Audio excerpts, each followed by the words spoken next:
Shkaku i festës së Pashkëve java e 28 në Ligën e Parë të futbollit vendor do të zhvillohet të shtunën me fillim në ora 16.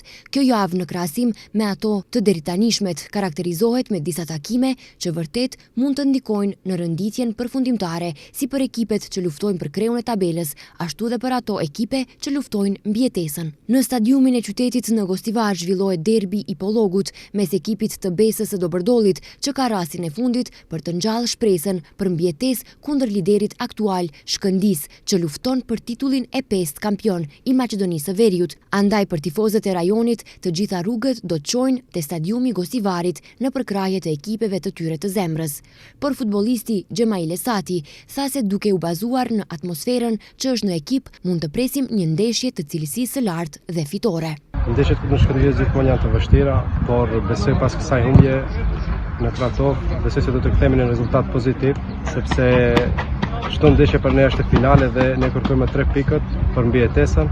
Nga ana tjetër, edhe futbollisti Kuqezi, Vane Krstevski, tha se gjatë javës kanë punuar maksimalisht pikërisht për këtë ndeshje që të vazhdon rrugtimin e fitoreve deri në arritjen e qëllimit. Атмосферата кај нас е супер, одлична. Работиме добро, ова неделя да се спремаме за Беса. Atmosfera tek ne është super e shkëlqyer, punojmë mirë, këtë javë përgatitemi për Besën. E dim se luajmë me një ekip cilësor, por qëllimi jonë është të shkojmë atje dhe të luajmë dhe të marrim 3 pikë, të mbajmë pozitën e parë, të rrisim diferencën prej 4 pikësh me Sileksin. Shpresojmë në rezultat të përshtatshëm. Përballje tejet interesante do të zhvillohet edhe në Strug, aty ku kampioni në fuqi, Struga Trimlum, përballet me Gostivarin, një derbi për pozitën e 4 në tabelë. Në stadiumin e Çajirit Shkupi do të mundohet të ndalë hovin e Sileksit, Voska Sport përballet me Vardarin, Tikfeshi në Kavadar takohet me AP Brera, ndërsa Rabotnički është një koqire Pelisterit.